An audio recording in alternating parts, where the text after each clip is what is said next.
#1 Iron Age Booty Daddy.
Ladies and gentlemen, welcome back to Iron Age Nights.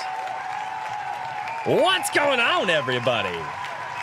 Oh, man, I have practiced that too much. I sound like such a freaking YouTuber. What's going on? Ladies and gentlemen, we made it to another Friday. Might probably be my favorite night of the week. I don't know. I don't know if Fridays are my favorite nights of the week, or if possibly Comic Shop Wednesdays, which would be Wednesdays. I don't know. But ladies and gentlemen, welcome back to Iron Age Nights. This is the show where we bring you a fantastic creator who is putting forth a new project that absolutely will blow your mind. Well, at least I hope it blows your mind. And if it doesn't blow your mind, you need to tell the creator why.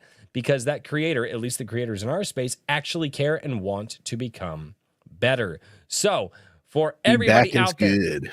Huh? Feedback is good. Feedback is good. Feedback is good. Yes. So, ladies and gentlemen, welcome back to Iron Age and Nights. We're going to have a fantastic conversation with a tabletop RPG creator who did something that, one, I think the artwork is absolutely just awesome. I'm going to stop trying to use like whimsical words anymore because I get roasted every time I do that. But the artwork is fantastic. The idea... Don't be transcendent.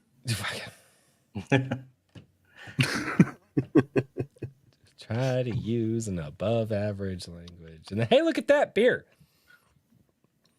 Yeah, just drink. It's fine. Yeah, just drink. And ladies and gentlemen, A.S. Bruner, down in the chat, I do have to read this really quickly before I introduce the chat, but A.S. Bruner says, no step on Sneaky. Has no step on Snicky. No step on Snicky. That was great, man. I love, by the way, your merch looks awesome. Hopefully that is in the links that you sent me. But ladies and gentlemen, without any further ado, it is time to say hello to everybody who makes this show, and that is you guys in the chat from Rumble and YouTube. And as always, I will start over on Rumble, and I will ask everybody, go over to the Rumbles. One of these days, they're going to ban me off of this platform like they're going to ban a bunch of other people because, well, I'm not too nice with what the YouTube thinks, but that's okay because we're on Rumble. Over on Rumble, we got Frequency Studios. What's going on, man? We got Chatsu. He's lurking tonight. What's going on? I like it when you lurk. It's kind of terrifying, but that's okay. Over on YouTube, we've got Frederick Greenmont. What's going on, man? Darkish Multiverse. How are you? Wrangler, who is also Frequency Studios. He's double dipping. Drops 420. Just leaves. He don't say words or nothing. He just drops 420 and leaves. Horizon Talker, how are you, man? A.S. Bruner, what's going on? Timo Burnham. Oh, by the way, we got Sword Rush over on Rumble. Dicebag. You're double dipping. I'm in your chats. Menu chats. Timo Burnham drops $2 and says, "Goat TM." Swift Sword Rush, how are you doing over on YouTube? You are double dipping as well. Christopher D. Brand, I'm not even going to acknowledge that. It's just a bunch of goat emojis. Tim Allen, what's going on? Raving Dad Gaming, how are you doing? 10 Cage, what's going on? Whimsyland, you're double dipping. Hi. Rose, my lovely wife. No, you're not getting a fucking leopard. No. But it's the Friday leopard. No, I'm not buying her a leopard. You will buy something. Well, probably. That's not even a lie. The Guy Patron just dropped in on Rumble. That is a new name. That is my art assistant, actually. That is awesome. Well, welcome, Patron. Welcome. It's good to see. I love seeing new names up there, man. Resonant One, how are you doing, man? It's good to see you down there. Guilty Gearhead, what's going on? Did I say hello to 10 Cage already? I don't remember if I did, but if I didn't, hello. Maji Chin, how are you? The chat just jumped. Evely Music, what is going on? Dicebag, triple dipping. He's got the triple dip tonight. SC Vincent, how are you? And I believe I have caught up with everybody in the chat so far. Ladies and gentlemen, it's going to be a fantastic conversation. Lisa, I hope it's a fantastic conversation. And if it is not, as I always say, it's my fault because I am the host. And if for some reason you don't have fun tonight, that's on me. Also, probably you. It's probably mostly your fault. You guys are all you're just weird. You're just weird.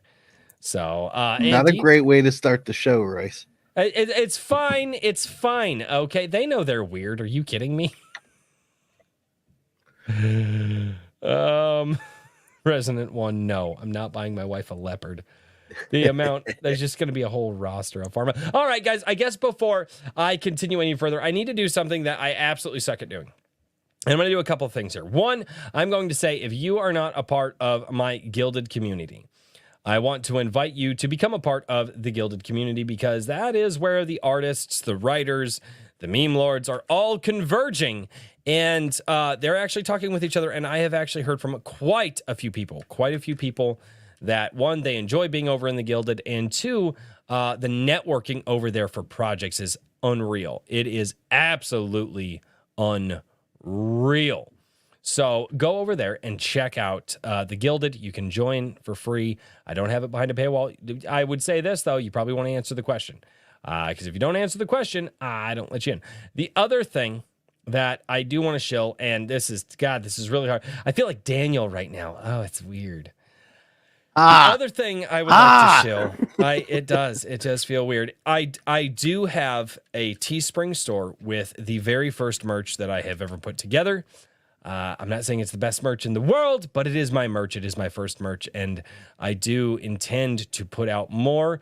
I saw the very first A Drink with Crazy t-shirts shared on Twix the other day, and man, that was just a rush. People have bought coffee cups. I've got the pint glasses over there, and it would just be, if you guys so feel, obviously don't feel pressured at all, but if you guys so feel, and you guys would like some A Drink with Crazy merchandise, there's stickers and things like that. So go over, check it out over on my Teespring store. And now that I have done that horrible, gross, I don't know why. It just, hey. That was a hard sell. I mean, dude, you basically said, get off this channel if you're not going to buy something from me. Like, you're not welcome here. You're my little pay pigs. Get onto it. Let's go. We don't want y'all freeloaders around here. I don't think I said that. I'm like 90% sure I didn't say that. See, this, you could tell he's genuinely uncomfortable now. So whole new perspective now, huh, Royce? Yeah. No, I already knew what you were going through. It's just a lot easier. I don't know. I'll tell that story, why it's so hard for me to do that stuff. I'll tell that story. I've told that story in Gilded a few times. If you guys want to see it live, ask me at the end of the show and I'll get to it. Ladies and gentlemen, it is time to introduce a man who I absolutely believe is going to rise through the ranks of the Iron Age in epic fashion and is already doing such. He's definitely more well-known than I, which is not hard to do, but you know, it's a little bit hard to do. I maybe. And ladies and gentlemen, I guess it depends on which platform. Well, yes. It's time to introduce Richard. How are you doing, man? How was your last week, Ben? You went on vacation. It's been very good. Yeah, I went on a quick vacation with my wife and got to go to the Rockies and relax, and that was very good. Where'd you go? What town? Actually, just outside of Estes Park, which is like the place where everybody goes for. Okay, and it has nothing to do. So I used to live in Colorado. Mm-hmm. I did a ton of work in Estes Park when I was in the gas world. Mm-hmm. I genuinely hate being there. Well, it doesn't seem like it's the most convenient place to be. That's for sure. It is. I had to work there when it was the middle of it because Estes Park didn't want any construction work done during tourist season. Oof. But I will say this, in the summertime, on the rare job that I had up there in the summertime, it's actually really beautiful. So yeah, it's a very beautiful place.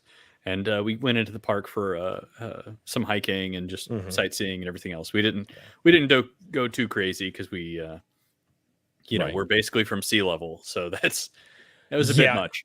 Yeah, you got to be careful, or otherwise you guys are going to get hypoxic going up there, and that is not hypoxia or altitude sickness is a real thing. Yes, yeah. So, but I was going to say the other big thing is that I got the proof for the second issue of Anvil. So look at that! We're and you can watch a flip through on the YouTube or Twitter. Awesome. So that's coming along. Hopefully, we will have all of the issue number 2s printed and in hand next week, so that I can stay on course with fulfillment. I don't think there's going to be any problems with that. I have a very good feeling about this printer. They seem really on the ball. So good. Different printer than the different printer. Okay. I was gonna say because that first printer I know gave you it was like basically a month of excitement, shall we say? So politically correct. Well, I don't want to get started. I know it's fine. It's fine. If it were me, if let's hypothetically I would have been more along the lines of the pricks that I hired to do the first one couldn't complete the job the way that it needed to be done. And after the third owner decided to finally grace his presence, I was finally able to then go in and tell everybody, hey, if you don't get your shit together, I'm going to have to do something. Now that something could involve something big. I don't know.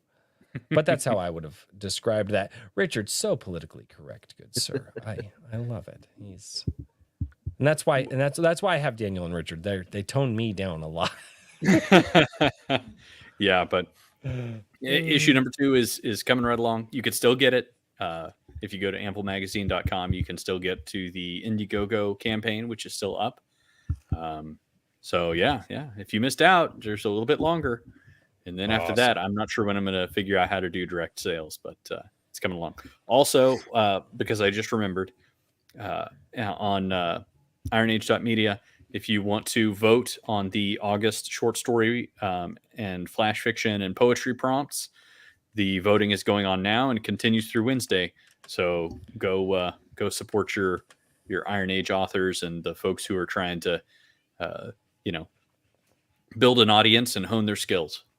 And I've been shilling that on the weekly, like Monday news roundup thing, which is, that's the news roundup. It's interesting, but no, I've been shouting that out there. And because I think it's a really, really good way for artists to just be like, all right, put them kind of a little bit out of their comfort zone, depending, and then get something out there and hopefully get some new fans. I think it's a really, really cool way to do that. So, yeah. All right, ladies and gentlemen, a man who I guess writes books. I don't know. He does once in a while. And then he tells other people, right? And then he also tells other people, hey, do you know that beaten, broken, and abused story that you abandoned years ago? And you know how you just can't get it? Well, that's because it's afraid. Let this man into your head and let him pull that poor, broken, afraid story out and put him on the page. Ladies and gentlemen, Mr. Daniel P. Riley of Whimsyland. Howdy. What's going on? Good sir. How have you been this last week, man? I am still fighting off a illness that hit me last weekend, so I'm a bit stuffy, but otherwise doing well, working hard. A lot of things coming very, very soon. I have all of the pages for the comic finally mapped out. Now they just need to be drawn, and then we can get going on the printy side. Attaboy. That's awesome. Dude, I'm excited for it. I have the books here at the house. I haven't read them yet. So. I'm excited about it just from writing out the storyboards, man. It's awesome. It's really fun to do, surprisingly. We're gonna have to get into the differences between writing a story and writing storyboards. Yes. These days. I'm actually surprised we haven't with some of the people that we've had on, but that'd be a very, very interesting conversation to have. Well, ladies and gentlemen, with my two hosts being introduced, the degenerate and horrible chat as they were down there introduced, it's time to introduce somebody who has been sharing their fantastic artwork, their merchandise, their idea for the game that they're building on the Comic Shop Wednesday streams for probably 2 months now, give or take. Don't trust my sense of time. And I saw this, and when I saw this, I saw the artwork, I saw the idea behind it, and I went, this is something that I feel a lot of people could get into. This is something that I think if parents, depending on system and all that, could get their kids into. And ultimately, I'm very, very excited. I am very, very glad we were finally able to schedule this, ladies and gentlemen. Dicebag Games, man, how are you doing? I'm doing all right. Got rested up today. Good. Was busy earlier in the week because of the announcement and preparing for that, but I busted it out. So, and that was the announcement that we saw on Comic Shop Wednesday, if I'm not mistaken, correct? That's right. That was. Go ahead.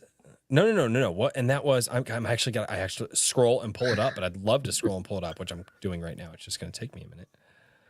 There it is. Oh my God, people were still commenting. No, that was the. It was the expansion to your game, or. It's a predecessor. It's a predecessor to the game. Sorry, So, the idea behind this one is I've always kind of envisioned creatures as having basically a format that's just a one-on-one dueling type of game. So this would be that. And this is coming out before that because it only requires the combat system to be functional, which pretty much is already.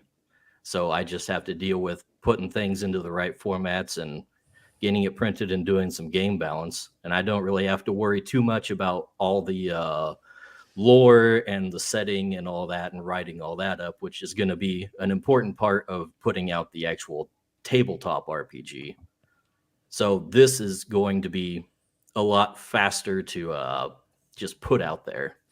So this would be a really good thing for people who, and I'll get into the other questions here later, but so this would be a really good intro to get used to the combat system before you dive full on into an actual sit down session. Yeah, that's right. That's kind of the idea behind it. I like that. That's actually really cool. I actually really like that a lot. Okay. So before I gush too much, because I really, dude, I love your artwork. I love what you're doing. But let's get into this. So where do we start when it comes? And for just so everybody knows, I'm going to refer to Mr. Dicebag Games as just dice for the evening because it's easier. So where does all of this begin? Does this begin with with toddler dice? Does this begin with teenage dice? Does this begin with adult dice? Where does your journey of artistry and game creation begin? And what inspired you to do it? Well, I guess I've just been drawing basically as long as I can remember. just casually for the most part. But as far as game design goes, I've also been doing that for a long time, or at least trying to. I haven't published anything except until my card game that I did, I want to say a couple years ago, maybe 3 now. But up until that, I've been dabbling in game design just on and off, basically, almost as long as I can remember.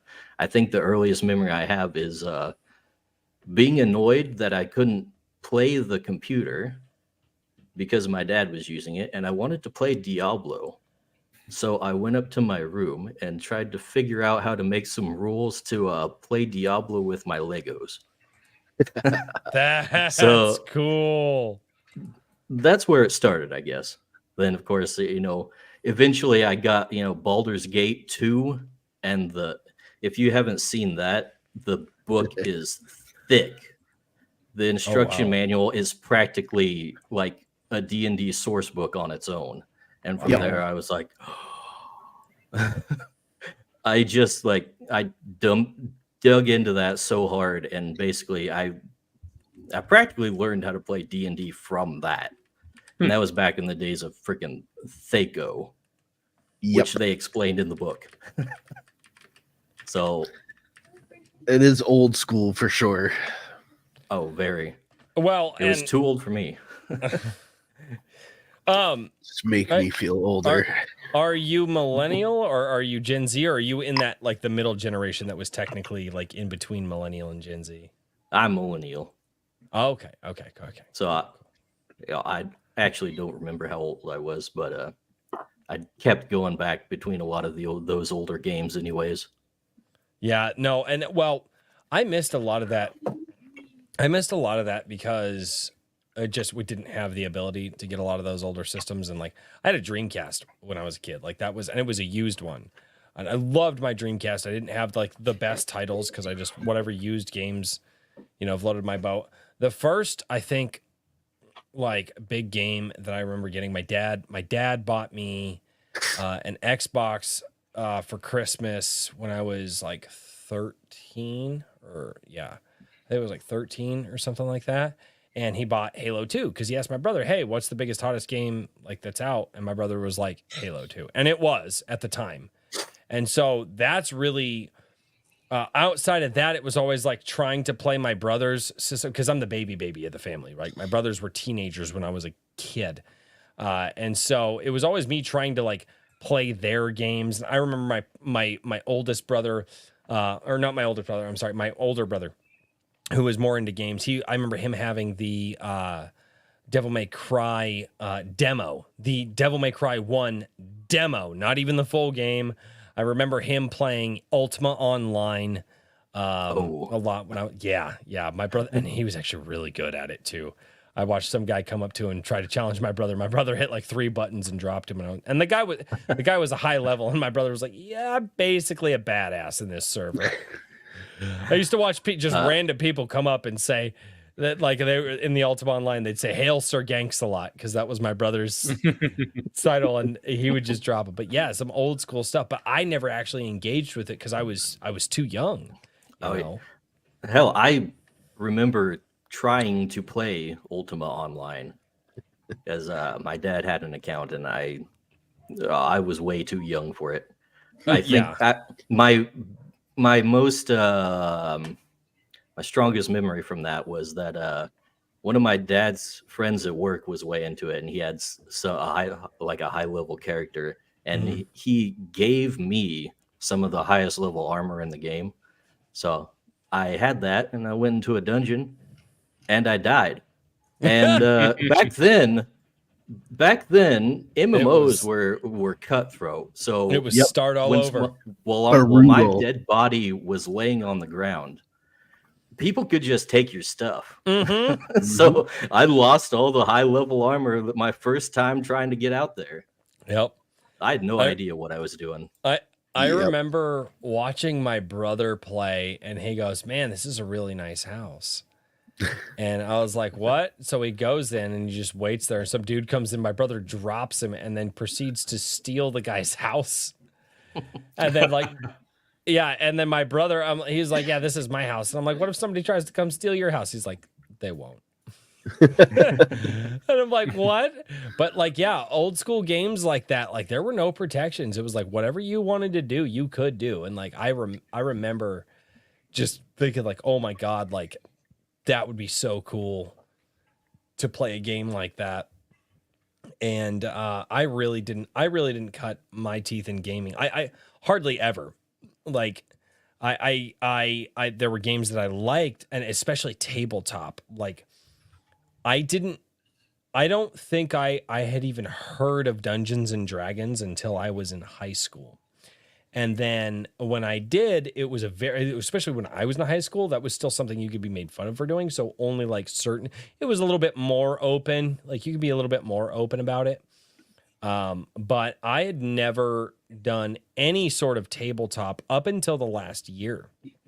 However, as I learned about it, as I got to be an adult, I loved talking with my friends who played it just about their bonkers consents like they would do, just their bonker tables that they would sit at and the stories that they would tell. And I understood everything that they were saying, but at the same time in my mind, I'm just like, it sounds like you guys are all on drugs. They're like, no, we're perfectly sober. And I'm like, okay. And so I'd never experienced that up until this last year. And now that I have a better idea of the concept of it and how much fun it can be. So, you know, when you had presented what you've been doing, it made me go, man, this is really, really cool. So the way that I've described what you're doing is essentially D&D mixed with Pokemon. Is that fair? Is that fair, or am I off base on that? I think I describe it that way too. Okay. So you're pretty spot on. Okay. I thought I saw you say something like that once, but also I don't remember things the best. My wife will tell you that. So was Pokemon, I mean, I guess so you must have been in that Pokemon generation then, like that. It's a millennial, of course he was. Oh, I was playing the first generation on an emulator. Oh, no kidding. I didn't have a game where... That is the Mew card from the movie. I have a number of those. I have two. I have mine, and then I have my grandfather's card because my grandfather took me to the movie, so I have both of those in there. But oh yeah. So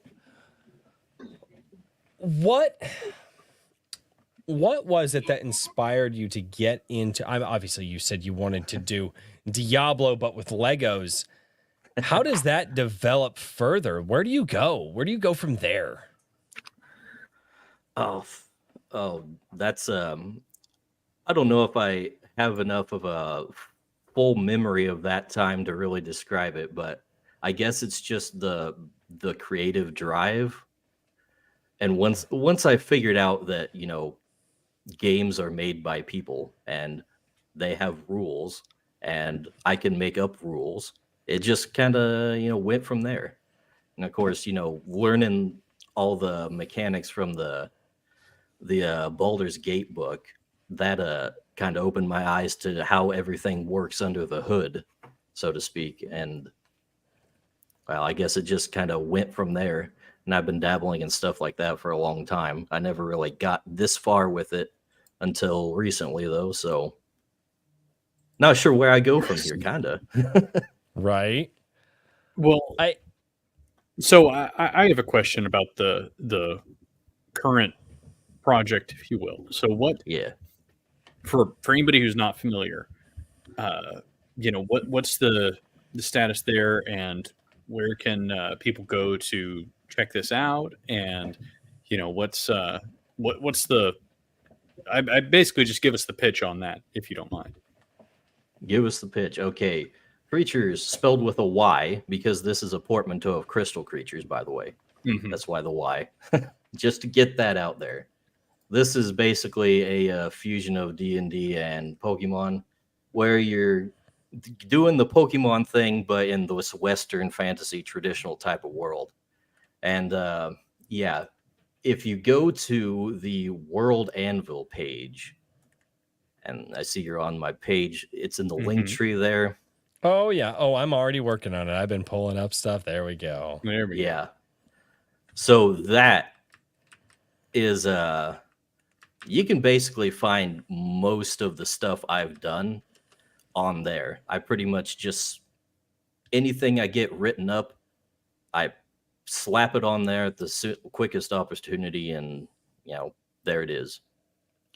And if you go down to the bottom there, you'll see the world codex there. So that's where all your different pages and groupings of things you can find. Game mechanics will teach you most of the stuff there. So this game is actually pretty playable to an extent. It just kind of lacks content and lore and all that. That's what I'm mostly working on right now. Mm-hmm. So as far as magic word.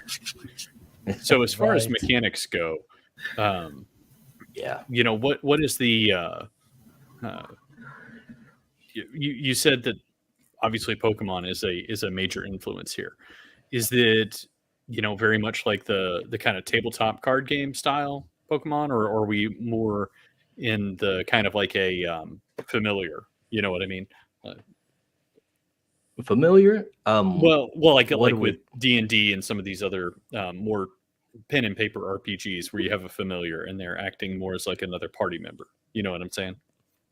Yeah. Yeah, it's kind of like what you would get with a familiar, I suppose. Okay. Although you do have like a team of creatures that you can assemble. Right now I've got it so you can have up to 4 kind of attuned to you at a time. And I mean, there's an entire magic system I have developed for that whole justification in the rules, which is, well, I could go on and on about that. So go for it. Like as much as you want to tell people, obviously, if you want to keep some things secret, go for it. I would very much, if you're okay with it, before we go too deep, as long as I can pull it up quickly, probably can't. But you did an awesome time lapse. Oh, right. And that time lapse basically sold the entire panel. I loved it. The music, everything that you did. I'd love to show just a short snippet of that if you're okay with that, because I think what you're doing, again, is just absolutely fantastic. So let me get that link shared down below so people can see this, because we have covered this on Comic Shop Wednesday. Show the whole thing if you like. So, well, I don't want to take up all of your time, but it's only 4 minutes. This here was something that really, with the music that you did, with the artwork that you're going for, it really feels like you're trying to, and I could be wrong, but it feels like you're trying to inspire that thing that was inspired in you. Am I there at all? I guess you could say that. It just that's what I felt when you did this. Sorry, what was that? Oh, that's what I felt when I saw this video for the first time. Is that you're trying, it just seems like you're trying to build something inspirational. And I could be wrong on that. Some people are just like, no, I just want to build a game. I'm not trying to be the next big game creator. I just want to build a game. And I mean, but there's a lot of passion here, and you can see that from this. And I felt that when I watched this that night. Yeah, I won't deny that there is some kind of passion there. I'm not too sure if there's like a message I would say there is, but there's definitely a sense that I'm trying to give off. And that, I guess that sense is kind of the main thing that separates this from like Pokemon. Because with Pokemon, when you get into it, what is Pokemon? It's basically kind of a modernized sci-fi world at its core. well, this ain't that. This is magical and whimsical, as you said. But yeah, with Pokemon, I always felt like the games have been going in a direction that's less mystifying and more clinical. You get into a new Pokemon game these days, and like everything in the new regions you would go and explore has already been explored. Everything's already in the Pokédex. Everybody already knows everything about all the Pokemon you're dealing with. Yep. And one of the things I really wanted to get across with Creatures is that things are not so set in stone in the Creatures world. In fact, I'm deliberately leaving some gaps in the lore, actually quite a few gaps, because I want dungeon masters and people playing the game to be able to fill in those gaps themselves rather than having it dictated to them. And I think that that's probably one of the best ways to do it. How many people is Creatures like built for, do you think? What would be the, I guess in your mind, like the optimal table size? So you've got your DM, and then how many players? I would say 3 players is probably the optimal size, because you have to consider that not only do you have the characters to deal with, you're also got the creatures, which are going to be taking part in combat, and that slows things down. So I wouldn't go much beyond that. You could probably do 4, but remember, each person you add is going to be at least 2 extra turns in combat. So for the sake of, expedience, it's probably best to keep it on a smaller group. Right. That makes a lot of sense. And so, as you've said, you're building out the lore. What age group are you looking to hit with this? Ooh. I mean, I guess it's tabletop probably. RPG, so I guess it could be whatever age group the DM is comfortable DMing to. Pretty much. I think it's fairly easy to understand the rules. Like, as long as you have somebody to teach you, it's not super complicated. We use like a D10 system, kind of like World of Darkness, if you ever seen that one. I have. Daniel likes that one. No, our resident nerd is here, so. I can talk game systems with you all you want. So yeah, you're not doing a ton of addition. There is some multiplication, though. That's another thing. One of the things you'll find when you get into combat is that you might deal a certain amount of hits with an attack you're using, but then since this is a very like tactical combat system, each power that you use is going to have a certain amount of damage dealt per hit. So every time you hit with one of the dice that you roll in one of your pools, that one's going to deal that much damage. And then if you roll crits, that usually triggers some other kind of effect with the power too, depending on which one. So there's a lot of room for just a very crunchy mechanical expansion there that I think I like to dabble in. So whenever you say crunchy, are we talking like everybody has their own HP pools and individual stats, or is it more crunchy than that, or is that about would you say it's about the right level? Yeah, that's about the correct level of crunch, I suppose. Yeah, I'm a BattleTech guy, so I'm like extremely okay. Nothing's too crunchy. So yeah, I'm definitely gonna look at the mechanics. It's probably not as crunchy as BattleTech. I should hope not, but yeah, so me too. Is this something that I could, and I mean, I potentially, if my children are up to the challenge, is this something that I could get children from the ages of 9 to 11 into? I guess as long as I'm a good DM, I probably could, which I'm not even going to claim to do that. I wouldn't claim to be that either, but here I am. I think you could go pretty young. like I don't know exactly what kind of level kids that age would be at, but if you hold their hand a bit, I'm sure they could grasp it pretty close.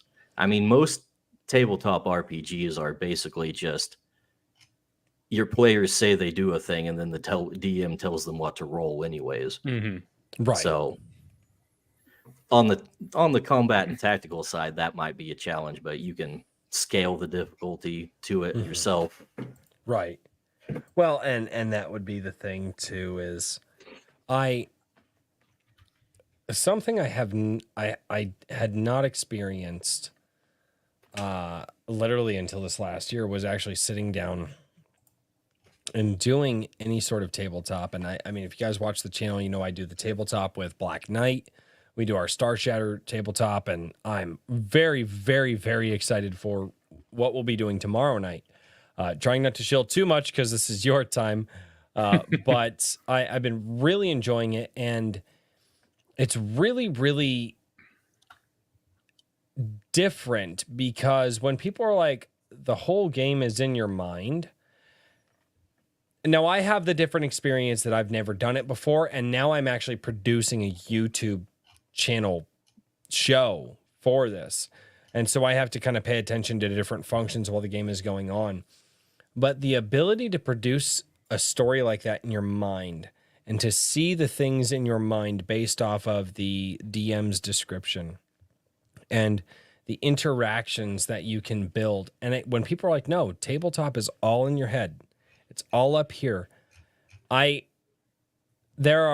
takes me every session, it takes me a minute to get into it. But once I'm there, like I'm there. Like I wish that schedules were a little bit differently because I would love to go even further as much as I could. When did you first experience that in tabletop? I'm assuming that you've played some other tabletops before, but what was the experience in tabletop that made you go, yes, this is what I enjoy? Do you remember? Do you remember what you were doing? Do you remember how bonkers the campaign was? Honestly, I don't have a ton of experience actually playing RPGs at a table with people. And most of the time I've been DM teaching people how to play. So I'm mostly been surrounded by rookie role players that barely even know how to roll a die. So hey, mine are in the bag. They're right here. Oh wait, no, that's. So yeah, that's mostly been my experience. Is herding cats and trying to show them that this is a actual. It's always herding cats. It doesn't matter if they're experienced or not. Hey, shut up! Our crew does really, really well. If you would watch it when we go live, I've watched it, and it's still herding cats. And sometimes it may be easier to herd the inexperienced cats because they don't realize what they can get away with. Yes, but sometimes it's usually either. Telling them that yes, your actions will have consequences, or you can do this thing that you thought about. It's I don't know where I'm going with that. I lost my train of thought. It happens, man. It happens. It happens a lot to me, by the way. All right, good, dude. So. You DM a lot of games, but you don't get to play a lot of games. Always a bridesmaid, never a bride in that situation, it seems. Once you are a game master, you very rarely get to play. Everybody just wants you to run games. That's what I've heard. Especially when they don't even know the rules.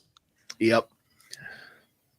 That's what I've heard. I've heard some nuts stories from game masters. They're just like, yeah, I did this one. They're like, hey, you want to do the next one? They're like, and I basically never got to play again. And what I've heard from friends of mine is that they'll have other friends who are also game masters. And what they'll do is they will I've heard, because they'll have themselves, and then they'll run for like 5 or 6 player tables. Mm-hmm. But the other game masters will be some of those players. And then every 2 or however many weeks, they'll trade off. And the characters for either the off week will just be like an NPC that the game master has to roll for. But Lucky. yeah, but they'll trade off. I've heard of that. Not very often. It's not an all the time thing. It's a like, oh, this guy ran a game. He does really good job. We just ended up on a table together, and it actually worked out. That I was like, man, I just want to play. And the guy was like, well, why don't tell me what your story is, or like, tell me, give me a game or two. And because obviously being a game master, you can either run through 2 hours of story in the time that you figured, or you can run through 10 hours of story. It just depends on how the players play. And a player's been very lucky doing that, but it doesn't happen very often. I've only heard of it happening a couple of times where the game masters are able to do that because, again, they're always game masters. That's what I've heard is once you're a game master, always a game master. You're just pretty much. You don't get to play anymore. Why? Why is that? Talk to me about that. I had a 10-year span, in my youth where I got to really play on the regular, which is practically every weekend, and it was from being very young and not having responsibilities. But as we started to get older and we all took our turn as game masters, it got to the point where nobody wanted to game master. So anytime we finished a story, it was a random not it, touch your nose, and whoever was the last one got stuck running the next campaign. Jeez. Because nobody wanted to do it. Everybody wants to experience the world. They don't want to be the one that has to, manage it and administrate everything and do the prep work. Yep. I would like to give it a shot one of these days, but I'm in. I say that because I'll be nice to you, I promise. I'm a songwriter. I like creating the stories. At the same time, too, though, like seeing what in the game that I'm playing now, what Black Knight is doing. Oh my God! Like, because we've talked with him off, in the backstage. You guys know what the backstage is, and we'll get done and we'll sit there and we'll talk. And Black Knight and the things that he has thought of. And but Black Knight's been working on his Star Shatter world for, 15, 20 years at this point. I think 15 years. Yeah. He's put a lot of time and thought, recrafted it, written many a story. To the point where when I say, hey, Black Knight, let's throw a poll in the chat of what we should name the ship. He's like, oh, here are the names of the ship. And every one of those names had a backstory. Mm-hmm. And the chat got to vote on what we named this ship, which, by the way, I have to brag a little bit. Our crew, out of 15 years, our crew is the first crew to ever actually pilot this shuttle. And I was freaking out a little bit in our last session because I'm like, this is a legendary item because, and I say it's a legendary item because the bonuses that the thing provides, I still don't think we know all of them. It's absolutely nuts. But being game master, I don't know. It's something that I look at and I go, but that's really cool because you get to be the guy that can help people along this journey. And also at the same time, murder hobos are like just horrible. Like I have been told by so many people that like, oh, murder hobos. And I'm like, no, you know what's so great? Black Knight flat out said at the start of the camp, before we even did session 0 live on stream, he goes, that's not a thing. You guys are heroes in this story. You're not playing. You're not going to just be bad guys and just go murder a bunch of people. That is out of the question. And that was it, because that's the rule of Black Knight's table. And that is really cool to have that rule in place because you're like, oh, I can't be. But when it comes to pirates who are slavers, who want to sell people to slavery, who canonically my character does not like, you can get really, really gruesome with how you murder those bastards, which is really fun. So that leads me into the question of, as a DM, how do you, I guess, control the characters and get them through your story that you're telling? Because every DM has different rules. Yes, bad guys are allowed. You can be as bad as you want. You can be as good as you want. How do you run it? Like, how hard is it to do that? Well, like I was saying before, I've mostly been DMing for people who are just learning the rules. So it's me pulling them along more so than anything. Because a lot of them just don't even realize what they could be doing.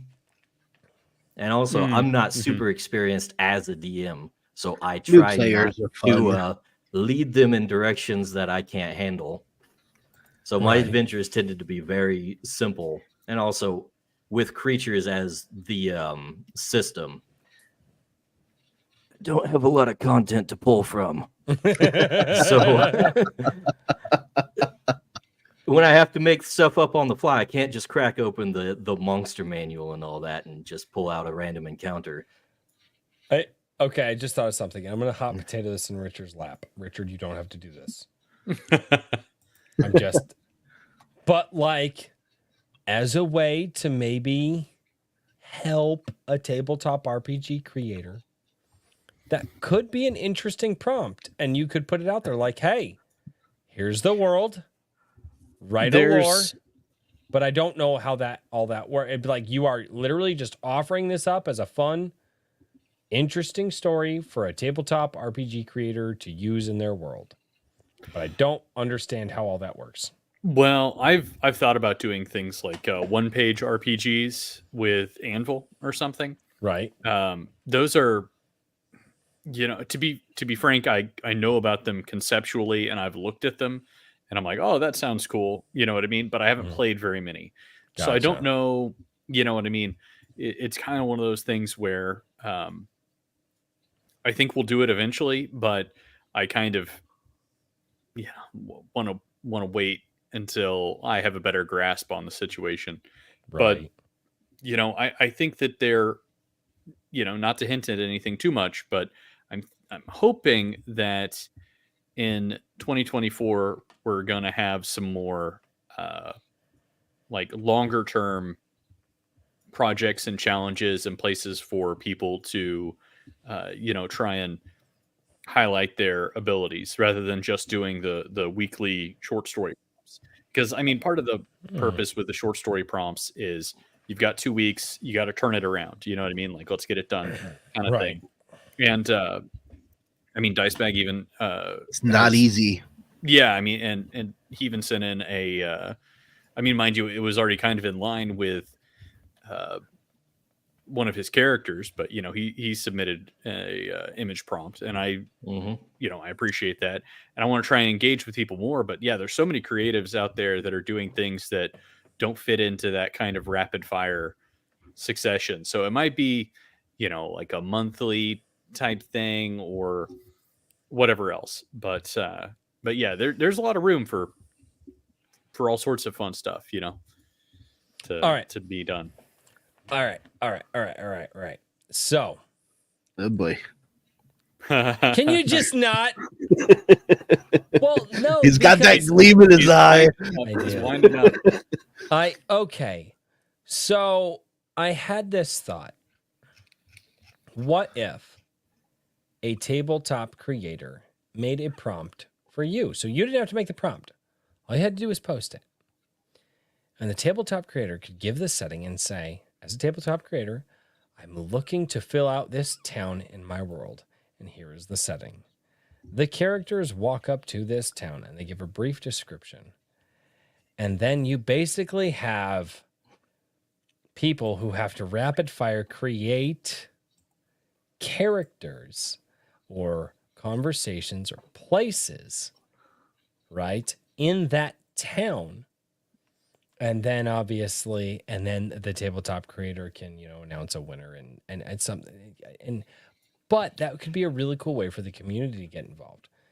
Maybe I just need to build my own fucking website is what I need to do. I just don't have the time. But I don't know. I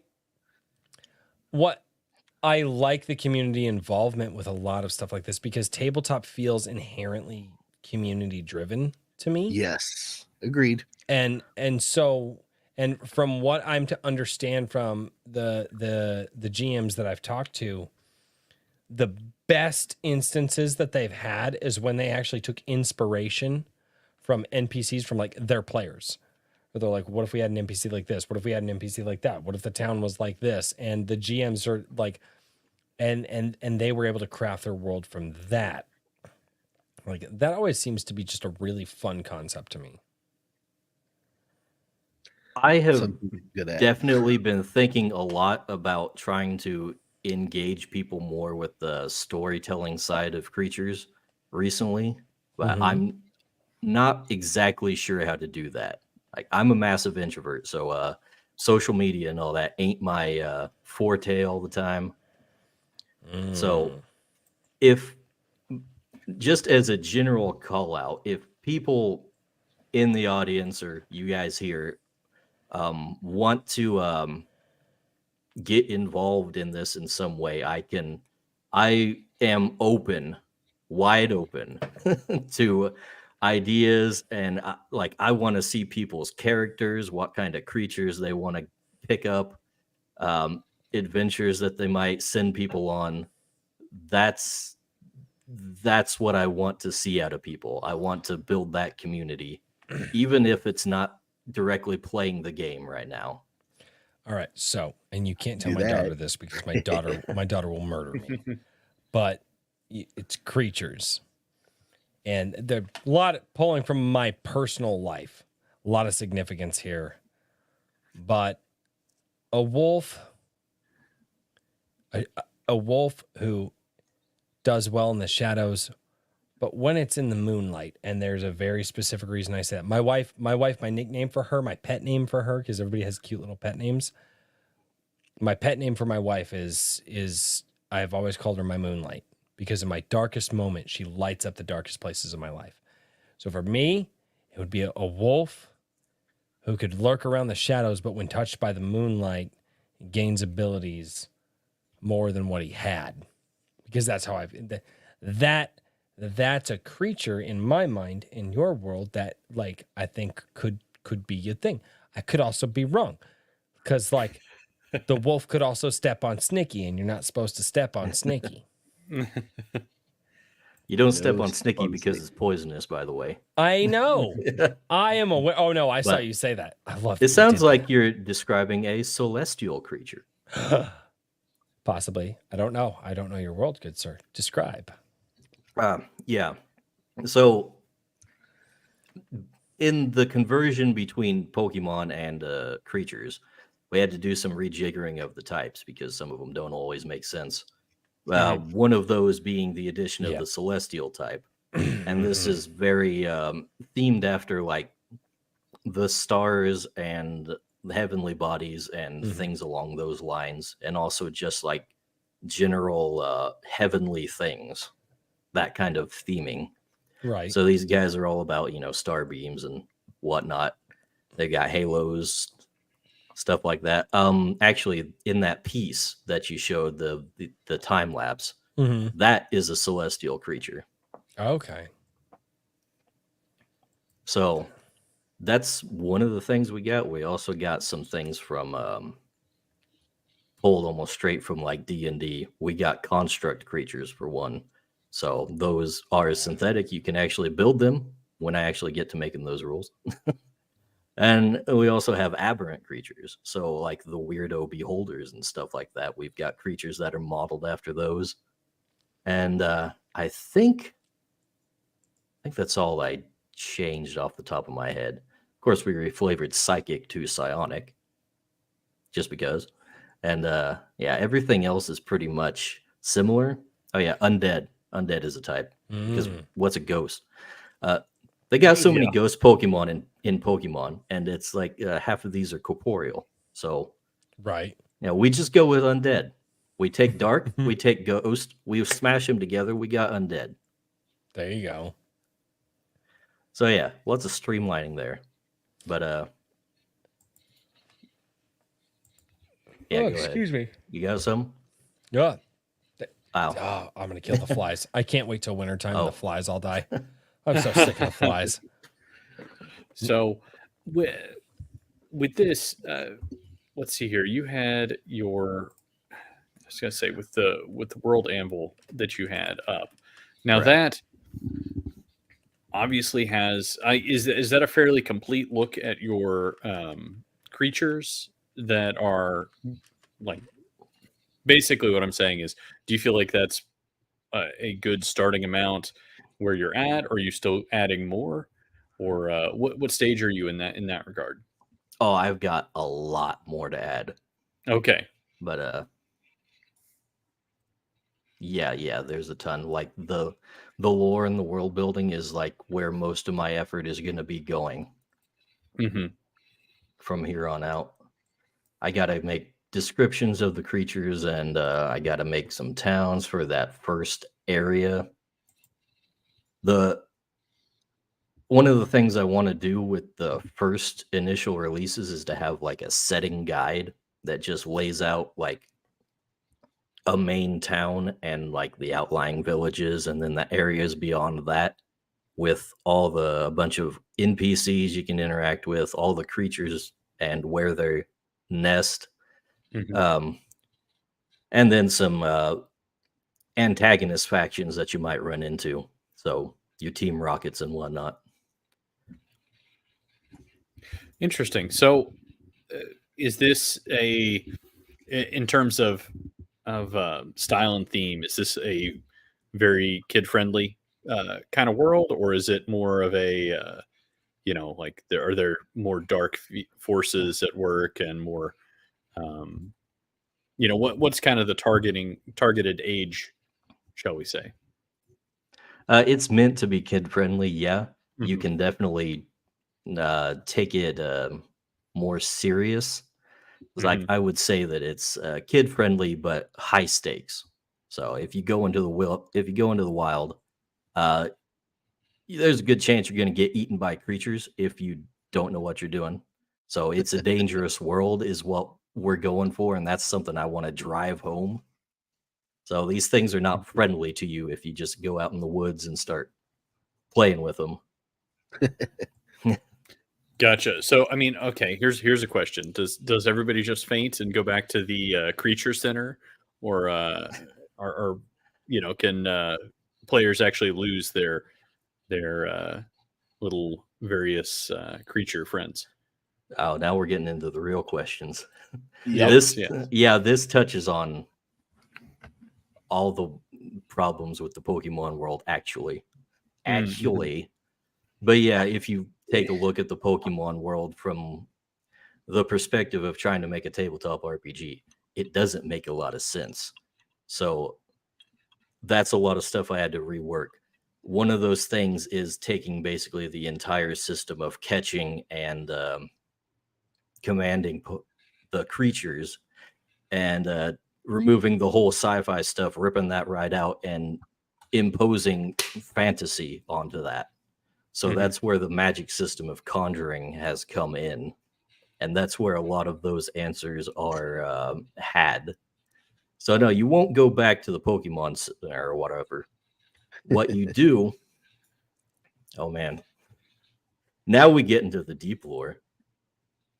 All right, because this, yeah, okay. Daniel's all here for it. Always. Right.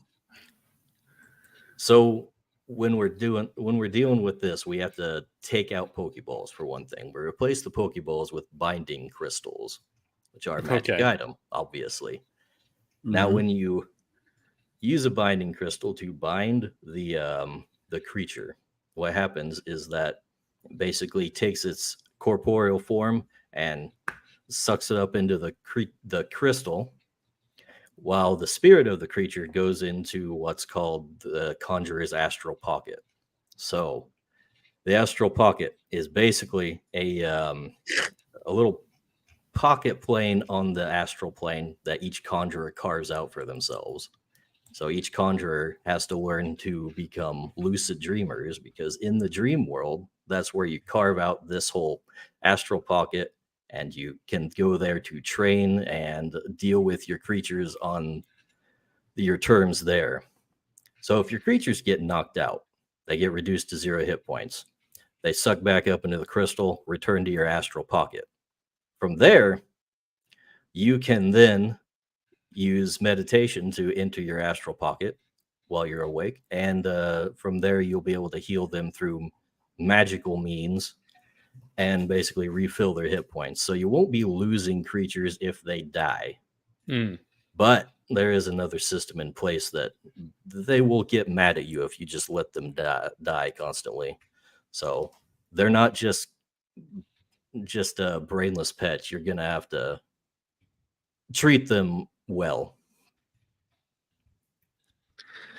Interesting. So you mentioned a training system, so I'm curious. Yeah, that's adjacent to what I was going to ask. Mm-hmm. Okay, well, you can give a brief overview. I'm just curious. The thing is, I'm just trying to figure out where to start.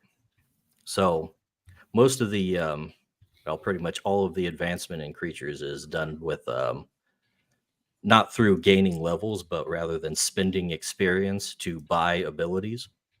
So that's where you're going to be getting your new abilities for your creatures. Each creature actually is made up of 3 distinct classes. Each of those classes has 5 levels. So when you'll spend your experience, that's when you get to rank up the classes. And then there's also a system I'd made, because once you get so many creatures, it's kind of redundant to keep doing that for every single one. So I decided it'd be best if you could simply have your creatures train each other while they're in the astral pocket. So while you're sleeping, you can have them do that and basically bring each other up to speed within the class that they're trained in. So whenever they, I'm sorry, I just blanked on the term that you used, but they not necessarily level up, but they, I think you said class up or rank up. Is that similar to kind of like the evolution? Are we going to be seeing different kinds of creatures, develop from other ones? Is that something that you've also adopted? Yeah. Those function on a separate thing. So the classes are mostly define your move sets and your combat abilities of your creatures.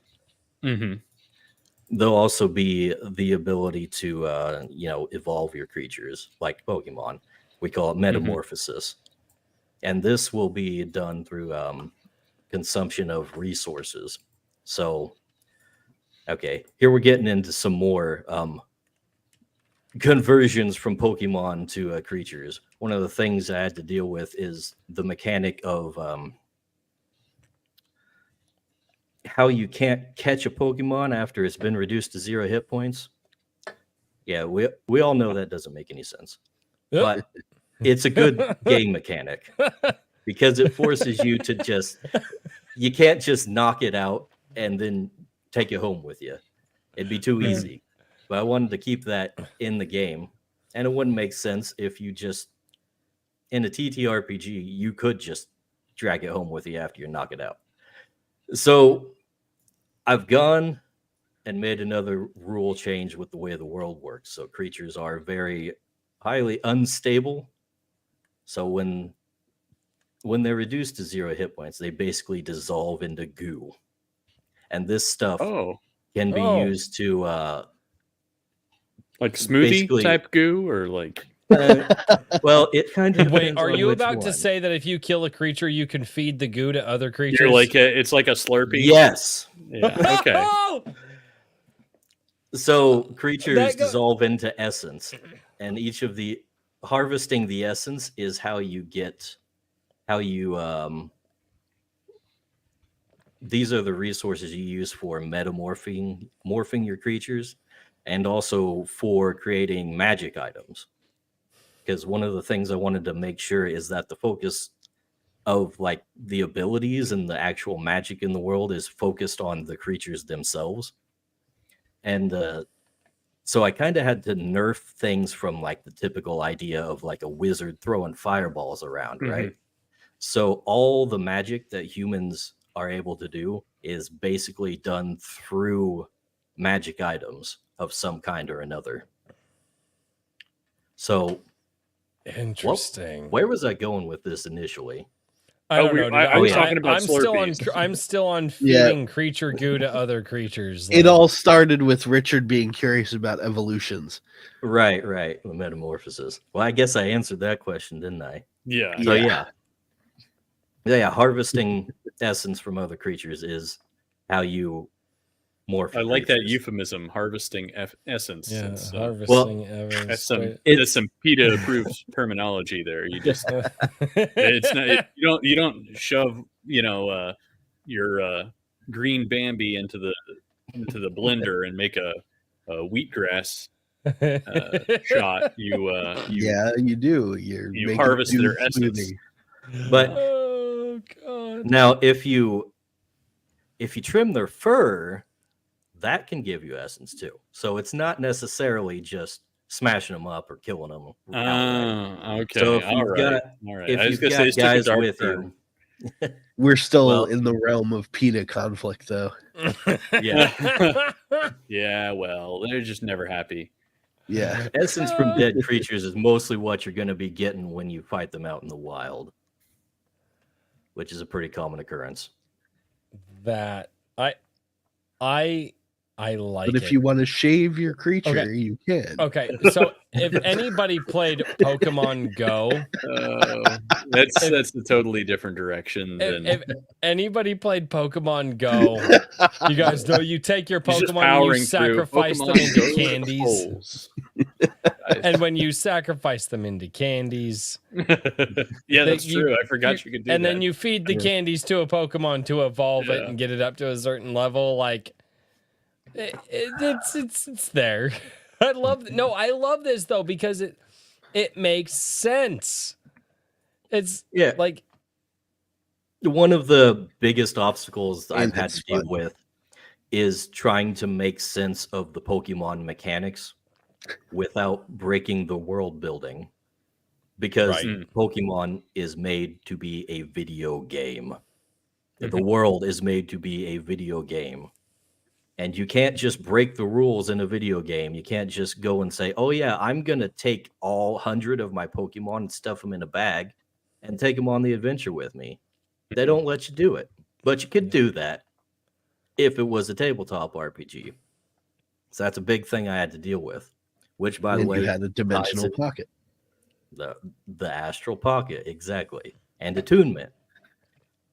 Attunement is a skill you'll have to learn, which defines how many creatures you can have like at the ready in any given time. And that maxes out at 4. So you'll start out with 1. If you get better and better, then you'll be able to have more than 1. Up to 4. Okay, so let's say you get into a battle. Do you choose your lineup of creatures prior to or after the battle? It's like, because I'm assuming that you have to. Hold on a second. Stupid flies. You have to roll for initiative. Do you? It's like you see this creature. Does the DM go like, you see this creature? He seems to be a fiery creature from the abyss. I'm just random here. It's like, okay, select your creatures and roll for initiative, or is it just how do you do that? Do you? Let's say you have 100 of them.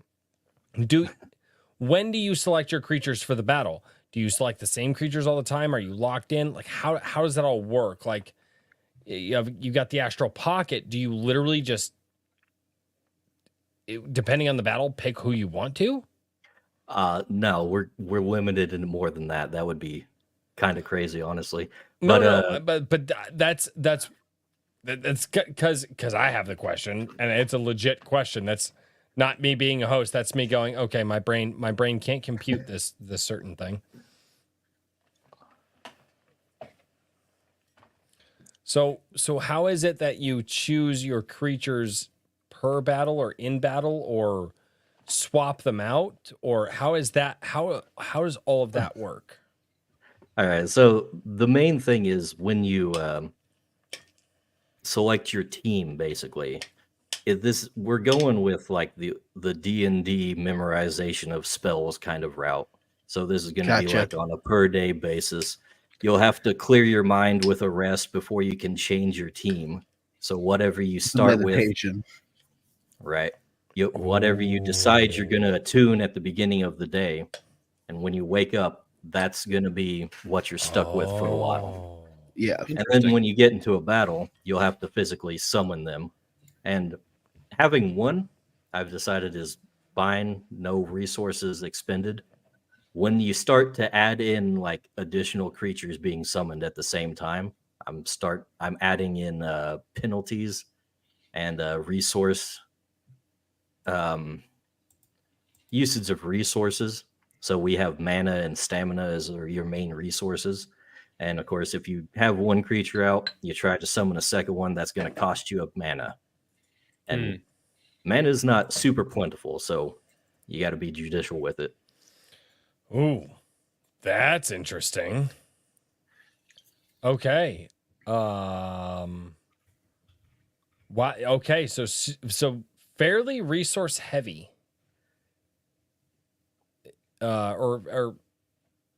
Fairly resource management heavy, I should say. Yeah. Well, from what it sounds like, there's an element of player character involvement as well. It's not just throwing animals at things. So, definitely. So that resource drain of summoning more than one of these creatures at a time would impact your player character's ability to defend themselves, complete objectives, etc. during any given situation, which is, really smart. Oh, yeah, your characters are going to be in battle with them, swinging swords and everything. That's one of the things I wanted to differentiate with Pokemon. I initially tried to do it so it was just the creatures fighting, but that got really boring when the players' turns came around. Right. So that was a lesson I learned really quick. So what happens if the player character dies? Well, if you get reduced to 0 hit points, you suffer an injury. And, if nobody else is around to save you, then you're probably going to get eaten by wild creatures no matter what. So, oh, shit. And you become the goo. You become the goo. And then what happens to the creatures? Do they like return or become essence? Like they're already stored. If you're ganked without having one out, what happens to the creatures then? It's just a mild aesthetic curiosity because I'm a gamer nerd. All right. Deep magic system lore we're getting into. I've actually thought about this. So if you would have. If the conjurer dies, the creatures are basically just homeless on the astral plane. Now, if somebody comes along and finds the crystals that they're bound to, they can go through a process, which I actually had rules made up for. Nice. To basically impose their own bond on those creatures and bring them into their own astral pocket. So that's a whole process you'll have to go through and skill rolls you'll have to make. And that's something else you'll be able to... A lot of the stuff I'm trying to do with gamer in me is now dreaming up a vampiric conjurer who just steals other people's shit. Yes. There's definitely a lot of cruel things you could try to do to players with the systems I'm making. But yeah, a lot of this stuff is just born out of what if. Me thinking, sitting there at my job thinking, what if? So lots of questions are answered, but I haven't been able to implement all of them. Mm-hmm. Have you, as far as like running games with this, have you, like, do you run public games anywhere where people could jump on and try out the system with you? I don't really have time to run games a whole lot. I did a while back, with some of my family. Okay. Cousins and sister. Let's see. Yeah, I spend a lot of time just at work. We work like 10-hour shifts on night shift. So it's kind of draining. And I don't really have time to, make up all the stuff for campaigns and whatnot these days. So even more reason why I want to get a community out there to kind of come in and try things out themselves. But I do have like a beginner adventure module that I wrote up. This right now, it's just for the newsletter. If you sign up for the newsletter, you get the adventure module in a link. It's like a PDF, I think, and that's got all the rules you need to play. It's got a handful of creatures that are in the adventure, and then like just a real basic, like, go out into the woods and find some creatures to hunt down, and you have to exterminate them. That kind of adventure, just to get you into it. Oh, and pre-made characters, of course. I don't think it includes character creation, but that is on the wiki, by the way. You can make your own characters. There you go. Just throwing that out there. So everything you need to do, or everything you need to play, is out there already. It's just a matter of finding a group to play with and building a community. That's pretty cool. So do you have plans for, after you get the lore built out, or are you planning on trying to, make like a physical release, or is that even something that's on the horizon? Oh yeah, I'm definitely in the market for a physical release. I do have the printer that I used for my card game that I released a while back. That they also do books. I'm not entirely sure if they're up to snuff, but I'm kind of building with the idea of fitting things into their size limits and all that, because they do on-demand printing. So I don't necessarily have to do specific orders and all that. People can just order it all when they feel like it. But of course, we can do crowdfunding or something like that when it gets ready. And the idea behind it is basically we're going to have the kind of 3-book idea that D&D does, because I don't think I'll be able to fit this all into one single book. So the first one is going to be like the rules and the character creation and all that. And then we're going to have the creature codex, which has the main bulk of the creatures in it, and then all the classes for them, which is probably going to... I'm not sure if I'm going to be able to fit all that into their size limits, but we'll see. But third book would be the setting guide. So that will have all the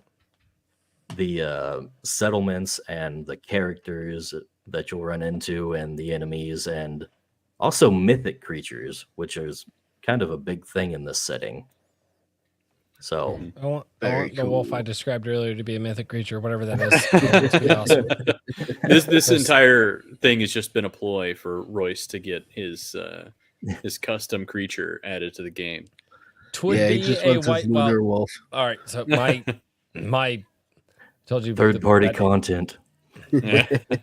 My pet name from my wife is the White Wolf. And reason being is because if she is the moonlight, then the moon needs something to keep her company. The wolf is what howls at the moon. So I'm just waiting to find out about the fursuit, Royce, at this point. Okay, no, that's fucking weird shit, dude. We're all talking metaphors and shit. Oh my God. No. Oh, no. I'm wondering if this is some sort of sucking up moment that he's doing to save himself from... I am incredibly tired. I am incredibly tired, and the brain is malfunctioning. And it's just like, hey. Goat wolf. There you go. No, we're not doing a goddamn goat wolf. We do have some goats in the game. It transforms into a goat. There are goats in the game. Darkish, I hate you. So it's a wolf in the shadows, but when struck by moonlight, it transforms into a goat until a certain set of a thing. things are done, and then it evolves. Got like the front half is a wolf. It's got like the I want to see nice a were-goat wolf now, but like goat eyes. I want to see somebody art the dead eyes. Yeah, little creepy demonic eyes. Yeah, you guys suck. Yes. Oh no.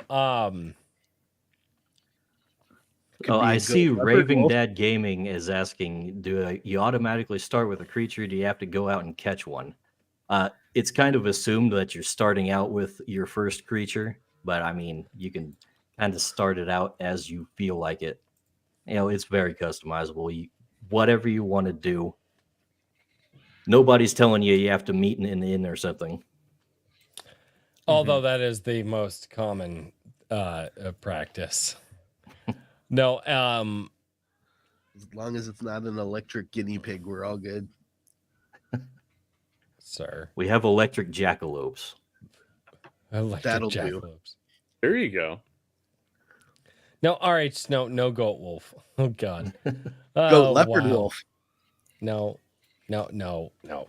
I think it was actually a bobcat, according to your wife. I think you might have been we're not exaggerating. Nope.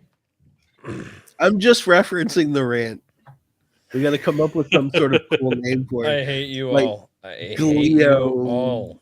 You left it. You left the door open Gleo. too long. Yeah, And there now you go. the mischief Gleo. has begun. The goat leopard wolf. I kind of want to see that as a drawing. Like, how the fuck would you do a goat leopard wolf? Like, what body parts are where? Like, the wolf is like, I feel like it's got to have like the wolf legs.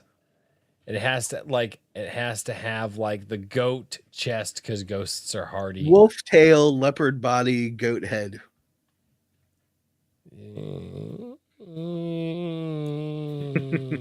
Yes. Why do you guys do this to me? Why do you do this the to our goat head will guests? give you nightmares. It's like a chimera. I hate chimera, all of you. whatever I hate all of you so much. You're just you're all I'm drunk all and derailing this whole thing, so it's all good. Well, we're derailing pretty hard compared to how we normally do, although we made it to the hour and a half mark. I'm just gonna start. I'm just looking for my goat leopard. No, I'm not. God damn it. No. Here's my problem. Dicebag, please, I beg of you. Don't join the Gilded at this point. Are you in the Gilded? I am not. Okay, good. Don't join the Gilded.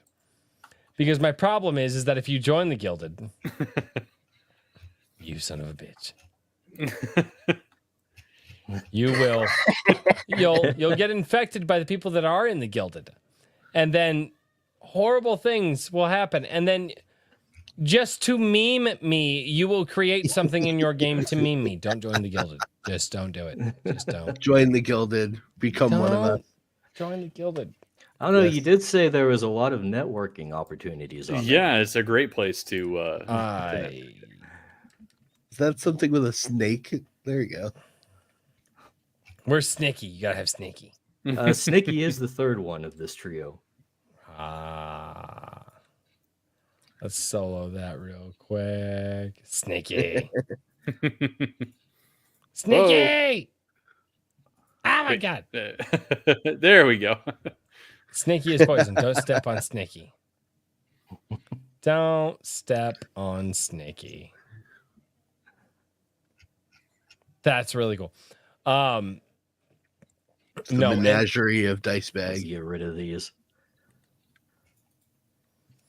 No, dude, I love the concept of what you're doing because it feels the idea of merging, a Dungeons and Dragons game with Pokemon seems like it should have been something that was popularized, especially when we were kids.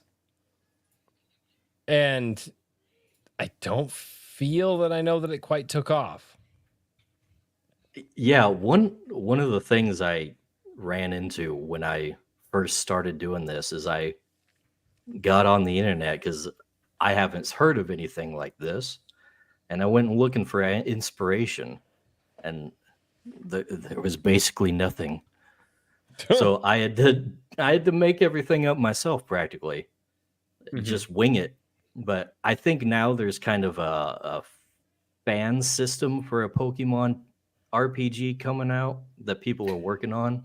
Yeah, there's also a ton of ROM hacks and whatnot that I know that's one of the things that a lot of people have messed around with, but those have all been video games, obviously. Yeah, that are still mostly based in the original, the original ROM, basically. So very different. Yeah, there's definitely a big difference between that with the whole idea of the video game mechanics versus the tabletop game mechanics and all that, and the world building that goes into it. Because, like I said, the Pokemon world don't make sense. Yeah, well, not at all. That's one of those things you start thinking about it too much, and you're just like, I was listening to Literature Devil today, and he was like, yeah, just talking about like anime characters and ages and all that, and they're like, yeah, they talked about like Brock, like he was this old man, and like he was 15. Yeah, the Pokemon world makes no sense. And for some reason, all the dangerous criminal gangs just obey the rules of the sports league. Yeah, because and they're also only 15 as well. Yeah, that too. Yeah, I watched the original series with my kids a while ago, and I was like, oh man, there are guns in Pokemon. There's like guns and tanks and all these other things, and I'm just like, not these days. Yeah, not now, but in the original one, it's kind of funny. They are shooting guns at everybody and things like that. It's very nonsensical. My buddy, so I was talking with my buddy about, the Pokemon craze back in the day and like the video games that everybody had. So like I didn't have the ability to get the original games, right? I didn't have what was it? Red, blue, and green, and then obviously they released the yellow one because everybody was like, we want Pikachu to follow us around. So but I didn't have any of those games because, money. The first Pokemon game that I'd ever had was Pokemon Gold. And I saved up money. I mowed lawns and stuff like that because my parents couldn't get me like, a Game Boy Advance and stuff like that when I was a kid. And those things were still expensive as hell. I mean, it was like $30 for a game plus $120 or something, like whatever. I was telling my buddy, I was like, man, I just like, everybody always talks about Bulbasaur, Squirtle and Charizard whatever the fuck those ones are. And they always talk about those ones. I'm like, man, I don't connect with those Pokemon the way that everybody else does. And I'm like, I always connected with Cyndaquil, Totodile, and oh god, what was it? The little grass Chikorita. Chikorita, thank you. Yeah, Chikorita. And my buddy's like, dude, you're like a fucking hipster. And I'm like, what? He goes, yeah, the popular thing you just don't choose. I'm like, dude, fuck off. Like, I'm sorry I wasn't a rich kid and I could go out and just buy all the fucking Pokemon games. Because, like, the only Pokemon game that I had when I was a kid was Pokemon Gold. So I actually always liked the second gen ones versus the first gen ones. So Pokemon Johto, I actually liked that series more because while that was airing, I had Pokemon Gold. And I was playing Pokemon Gold and had those Pokemon and all that. And my buddy called me a fucking hipster, that bastard. I hate him. Well, that actually brings up a question that I have. Oh, I was going to say, go ahead. I'll come back to it. Yeah, I was just going to say, I was kind of in the same boat. I didn't have the original games early on, but I did have a PC and I knew how emulators worked. I did not.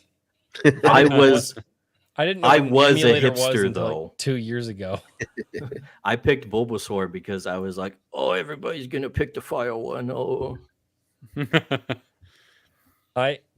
Still my favorite is Cyndaquil, and then God, I cannot remember what his evolutions are, but no, my favorite's still Cyndaquil. Cyndaquil is my boy. The only Pokemon that matters is Snorlax. I don't know what to say to that, sir, but I feel like it's wrong. It is sleeps definitely wrong. and then it's woken up and it does amazing shit and then it goes back to sleep. What more can you want? Yeah, but he doesn't battle for half the battle. Well, wait, hold on. Let's talk about our dear guests, creatures here. What? Yes. We started talking about starter Pokemon, right? Is there a similar kind of like set of starter creatures that you would choose from, or is it kind of like anything that's in the very like lowest tier, shall we say, is fair game? Yeah, there's definitely like a couple recommended batches that have like the rock, paper, scissors thing going on. But like as far as what people do at their table, you can justify pretty much anything. Not something I try to dictate because I feel like people should really get into that on their own and make it for their own characters. But we do have kind of two batches. Shall I bring them up on the screen, I guess? You are more than welcome Sure. to. Yes, I would love that. All right, let's Distract us so we don't go off the rails again. Let's distract you with cute animals. If I can find them. Oh man, there's so many. Works You're gonna for make the me. white women all just. I just ranted about white women in my short that I released tonight because Yes, Rice has got white women on the brain tonight. they make dumb decisions. I'm just throwing it out there. Just throwing. Little fire Alright, here totem we dude. go.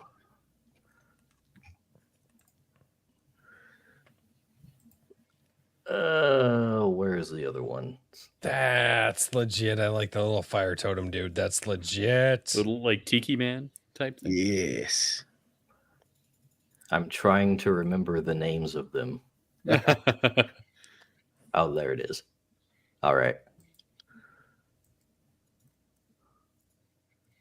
What is that? Lizard. So here we have Torkish, Lousy, Okay, and Lousy is a then good name. this little guy. Yes. This is Glubble. A slime. Okay. So these are kind of like the default assumed ones. The lore is actually that the Archmage that trains conjurers in the area that's kind of the default place that I'm setting up. These are from one of his expeditions that he brought back. So he's kind of like your Professor Oak type of character. But we've also got some that are like more local based. Let's see. I want a super evolved slime. Like the most powerful slime that you can make. Let's get these guys off and put the next ones on. Uh-oh. Next ones. Let's see. I'm not sold yet. You haven't shown me one that so far Snicky is my favorite, but all right. Well, so these are the guys you would find locally around the area. This is Arbo. that is a squirrely type thing. That is a squirrel. Let's see. All right, here we go. Oh, a kitty. And the white women all just made their decision. Yep. Yeah, there's Psykit. And we have... That's actually a good name. Psykit's a good name. Psionic cat. Yeah, yeah, that's a great freaking name. I've been told that my naming conventions are pretty good. I am being told in the chat that there are still no goats. There are no goats among this batch. No. Ooh. I like the devil chicken. I Yeah. also like the devil chicken. So these three form kind of their own trio of rock, paper, scissors, like you would see in the Pokemon games, but they are the martial, psionic, and undead types. Interesting. So those are kind of the suggested starters that DMs would give out.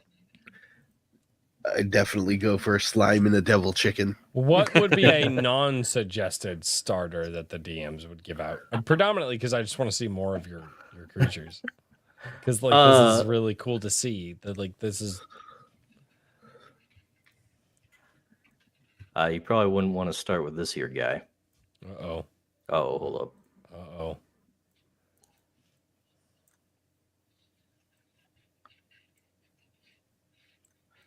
This is a big one. That's Oh, God. huge. Uh-oh. Holy Hey, crap, it's still that No, big. I want that. That's Yes. legit. I want that. Can What I have is that? That's a starter. Can you start with him? No, that's not a starter. You asked for Damn ones it. that I wouldn't suggest. This is a mythic creature. I just want that in my backyard so I can feed it neighbors. Right? The mythic creatures are actually very involved in the whole setting. With mythic creatures, I wanted to have something that was like the legendaries, but worked with the fantasy flavor. And one of the things I came up with is kind of to take the whole idea of kind of like the divine right of kings to rule and combine it with like the Shinto style idea of like landmarks and areas and regions just having like their own like god that rules over them. So that's how mythic creatures kind of came into being. That is legit. Regional guardian spirits. If a conjurer binds a mythic creature like this, then they basically have a metaphysical claim to the land that it claims as its own. So that's how you get the nobility in the creatures world. They're all very powerful conjurers that have a mythic creature. I'm assuming that's not an easy task to complete. Probably not. It's not supposed to. No, these guys, they also have their own little minions that they spawn out. Like the ones I mentioned earlier with Snicky and the goat ones. Those are the ones that he spawns here. I want a Snicky. Well, you're going to have to join the barbarian clan then. I'm going to join shit. I'm going to get a Snicky the way they want to get a Snicky. But yeah, one of the things that the nobility will do is they'll form these organizations that are basically loyal to them, and one of those ways that they enforce that loyalty is giving them one of the mythic creatures, agent creatures.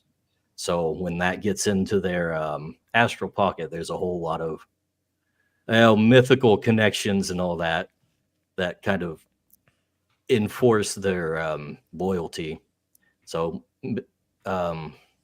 agent creatures will turn against their conjurers if they ever start fighting with the noble conjurer that gave it to them. So their loyalty to their mythic creature supersedes anything to their actual conjurer. Interesting. It's very interesting. It's a lot of fun to work with that system, I've found. And then, of course, there's a bunch of wild mythic creatures out there. So into the campaign is going to probably involve your guys hunting down their own mythic creatures and setting up their own kingdoms. At least that's the intention. Interesting. That sounds legit. I am so down with that. Kingdom of the Great Slime. Yeah. I don't disagree. Well, I will say this. I know a few of us are fading quickly because we're terrible hosts. And we wake up early in the morning. But what would you like to say? We go over to the chat section. We talk with the chat for a little bit about your game and read some of the super chats and then just some of the regular chats that have come in. about your game and answer those questions for a few.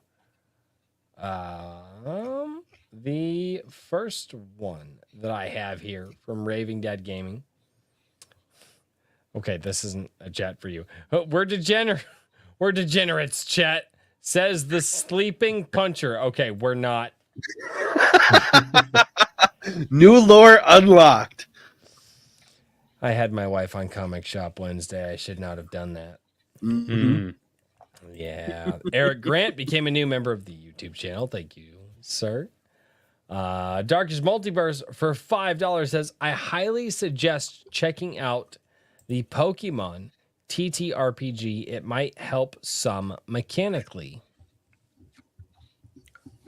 That's what we were talking about. I've seen that recently, but I haven't really looked into it. Again, it wasn't around as far as I could tell when I started making this thing. Right. Raving. Now, these are not super chats, these next couple. Raving Dad Gaming says, can you get attacked and defeated before you can summon one of your creatures? I mean, if the DM wants to be that cruel, I guess that's possible. But, it just takes one action to summon a creature. Lends credence to my steely concept. Right. Okay, this next one's going to be... There's actually quite a few mechanics that kind of lead up to killing a character. So I generally don't think it's good to just hinge it on what single dice roll or something. Mm-hmm. So we have a lot of resources that you'll have to deplete. And then there's the injury system. And basically, once you run through all your injuries, that's when you have to worry about dying. But just getting knocked out in combat is not a huge deal as long as your party wins. They can patch you up and get you back on your feet. But yeah, if everybody goes down, well, then goodbye. Yeah. You're lunch for the creatures. Yes. Oh god. Dude smoothies for everyone. Dude smoothies. That's not say that again. That was bad phrasing. That's wow. That's I never wanted to think of that term in my mind ever again. That was oh god. Okay, so I have to figure out exactly how the hell I'm gonna read this next chat that I saved. And if I do it right, it will be epic, but I'm most likely going to do it wrong. But I am supposedly supposed to say it in the framing of the Beastie Boys. And I believe it's No Sleep Till Brooklyn, but this is... So now we're getting voice prop. Oh, God, let's see if I can do this. No! Step on Snicky! And that would be no sleep till Brooklyn, but it's no step on Snicky. Oh God, Evelyn Music, why do you do that to me? Well done. That would have been a lot better if I was awake. RH Snow for $1.99. It says Goat Wolf for life. No, God damn it. Yes, Gleolf. Goat Leopard Wolf.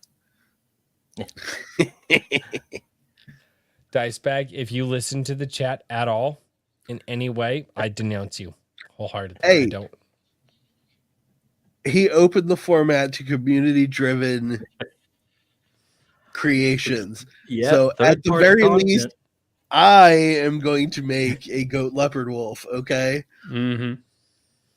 I hate all of you. I hate all of you so much. It would make a perfect beast creature. It probably would. I just want the moon. Never mind. All right. Skunk's Workshop for $2. Love your streams, Dicebag. Koeth is goated. God damn it. The goat puns continue. Why? For fucking why? Jake Miller. Because you haven't bought one yet. I'm not buying a goat. I'm buying a lamb so that way we can raise the lamb and then we will pet the lambs, and then I will kill the lambs, and then gut it, and then quarter will it. Continue until the goat is on the roof. I mean, you could say whatever you want there, man, but I don't think the goat thing is going to end until you Yeah, at this point, I'm gonna buy a goat just so I can slaughter it and post it in the Gilded, and so everybody go, "Oh my god!" At that point, fine. I actually wonder what goat meat would taste like. I've never had goat. Oh, really? It's a good experiment. Have you ever had goat? I mean, it's fine. It's just the problem is that it's always in Indian dishes when I have it, where they don't take out all the bones, so it's kind of a pain. You know what I mean? Like it's fine. I have no objections to it. It's just a hassle. If that's my main issue. If I did it, I would probably do. If I did slaughter a goat, it would most likely be like goat breast. I'd probably smoke it or something like that, or try to smoke it. I have no idea. Something of that nature. Maybe hind quarter. You get the shanks, the legs, things like that. I mean, I don't feel it would be terribly different than lamb, but I don't know because I've never had goat. I definitely think lamb's better. Oh, dude, lamb is my favorite meat on the planet. Then you should be an easy transition into trying out goat. Oh, I would. From what I've heard, it's just tougher. Is that what it is? It's just tougher? Yeah. Lamb's preferable because it's more tender. Yeah. No, my wife and I as long as everything works out financially, we will be raising a lamb, possibly 2, in the next year, and then we'll be, slaughtering those because lamb is my favorite freaking thing to eat, bar none. Like, lamb is my top, like, best meat on the planet. I would eat that every day. Bison is a close second. Like, Bison's delicious. Oh, dude, bison is incredible. Like bison, bison burgers and lamb burgers. We prepared both of them in the same day, and it was literally like that was the day that I fell in love with lamb meat because I was like, bison's good. Bison is very good, but there is a flavor you get from lamb that's just it's killer. Sorry. Apparently I'm hungry. Why do you guys do this to our guests? We were talking about creatures. Because meat is murder, and murder is damn tasty. Yes. Dicebag, I'm so sorry. You can't eat meat if they turn into goo. Unless you want to get poisoned. Beast smoothies. Okay. That begs the question. Can you eat a creature? If you want to eat creature essence, be prepared to take some injuries. But I recognize that's an oddity of the setting, and so far be it from how does that work? So vegan. What is the meat of the world? Are there regular animals? All right, more deep lore. So the deep magic, the history of the creatures world. I'm kind of thinking along the lines of it's like very distant, almost post-apocalyptic future of what we have now. And in this place, the animals have basically diverged along 2 paths. We've got the creatures, which have been mutated into these super powerful things with magic. And then you got the rest of them that all basically devolve to the point where they're not much more intelligent than jellyfish. So in addition to the creatures, there's going to be a lot of little devolved types of things roaming around. So they're basically just slugs of meat with animal features. So you'll be seeing these raised and slaughtered on farms and stuff. That's how they would get their meat. So the cool creatures become jello. The dumb creatures become meat. Got it. Yeah. What if I would? Never mind. I'm not gonna ask the question. There's a lot of weird. No epic plans gourmand and- for you, Royce. I just but I feel like there would be an interesting either, and it depends on how you roll. It could be either a negative or a positive, depending on how you roll.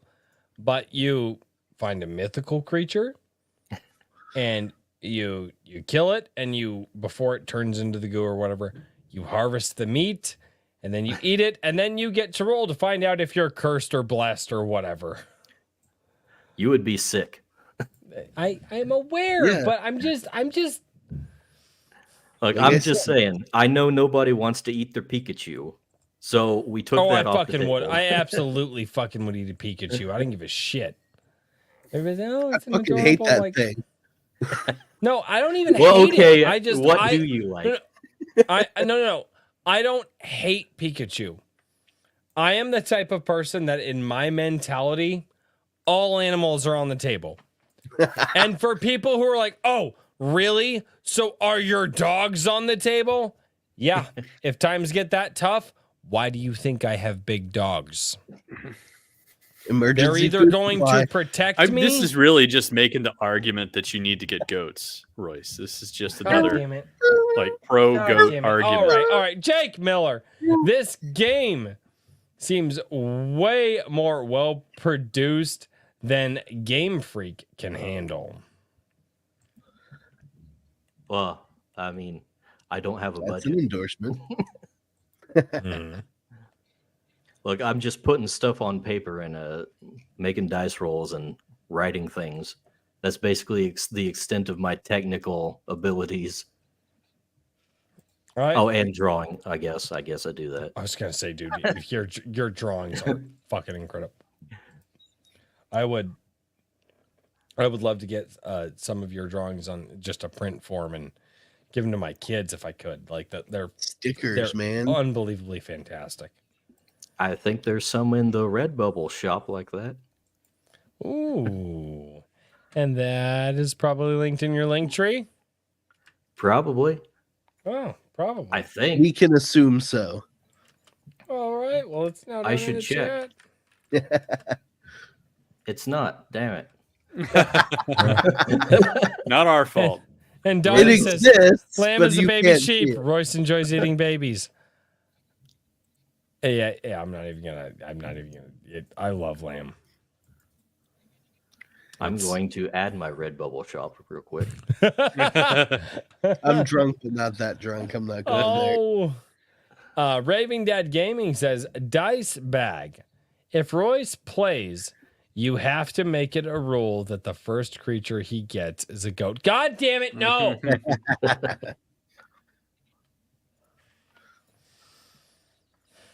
You It's guys going to are be horrible. really unfortunate for all the other players that happen to play this game named Royce. If You we guys are put in a rule that says Like- all players named Royce must start with a goat. Depending on the type of goat that it is, can there be multiple different types of goat? Can there be a mystical goat? Can there be a regular goat? Can there be like a not? It's a goat, Royce.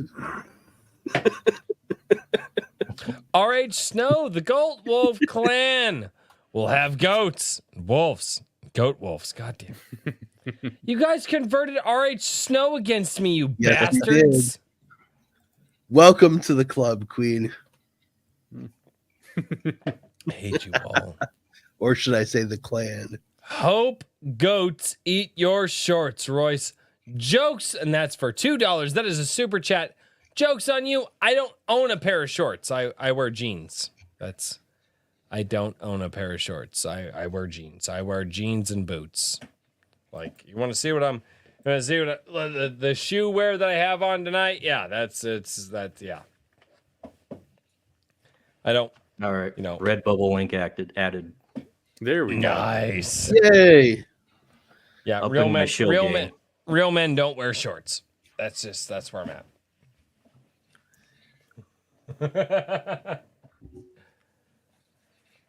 and gonna when call foul on I that one. say, and when I hope everybody understands when I say I don't own a pair of shorts, I don't own a pair of shorts. I think I think like a year and a half ago, my wife, because the swimming pool, because the kids wanted me to go to the swimming pool with them, they wouldn't let me swim in my jeans. So my wife had to go to the store and buy like just a cheap pair of basketball shorts so I could swim with the kids. I don't know where those are. They may or may not still be in the house. I have no idea. I haven't seen them in a long time. I don't own a pair of shorts. I wear blue jeans. That's what men wear. That's what we're supposed to wear because men should be ready to work at a moment's notice. And you can work in shorts. No, the fuck you can't. That's the dumbest. You can. Not around rattlesnakes and shit. Never mind. Never. It just ups the fun factor, the adventure. All right, snow for $1.99. Royce, please get Rose a pet goat to pet and hug and love. No, if I buy her a goat, it will be to eat and to fill my belly. I don't know. Well, it'll eat stuff, that's for sure.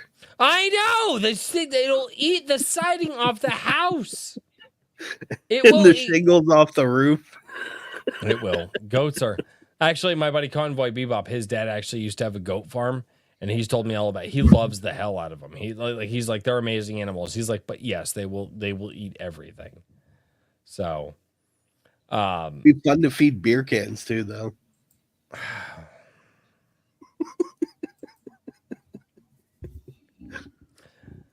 Dicebag, good sir. Sorry. Yes. We are reaching the part of the evening, especially because I am wildly tired. And I'm drunk. What is your final show for the evening? Where can we find you, and what can we look forward to from you in the future? Oh, hell. I am on Twitter where I hang out a lot most of the time. So if you want to keep in touch with stuff going on, that's the place to be. There's also minds.com if you're over there, if you've even heard of the place. I've got a pretty good following over there. I also stream, especially like art streams. I do those quite a bit. Usually I do some stream like once a week at least. And that's on my YouTube. It's also on Rumble. It's on Odyssey. On Twitch. Just look for Dicebaggery or Dicebag Games. And if I'm there, you'll probably find me. And I did share your link tree down in the chats below. So hopefully people will be able to find all of those links there. Yeah, and like I said, I'm in the point where I need a community for the game. So if you're interested and you can't find the stuff on the wiki, reach out, just at me at Twitter or send me a message. I think my DMs are open. I don't really know, but Dicebag, are you in my Gilded? No. All right.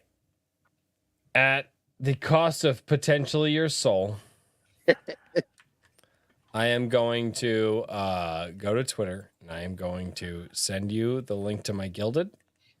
Just make sure that your icon looks the same and answer the question. And obviously you have Dicebag, but if you're looking for somebody to get into it, and I don't say this because it's my community. I say that's because I have been told by others that my Gilded has something special that I don't quite know what it is. Go to my Gilded. Collaborators. Talk with people.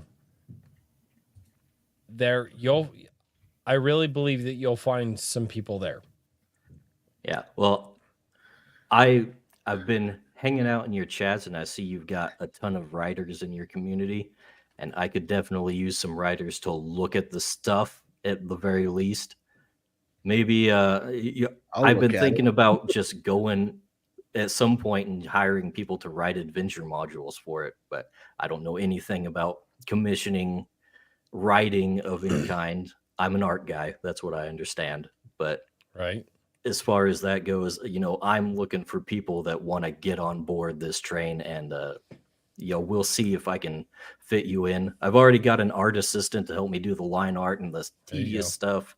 So I don't know how much I could pay if somebody wants to do something like that. But I don't think you understand what my Gilded is. Yeah, we just do shit.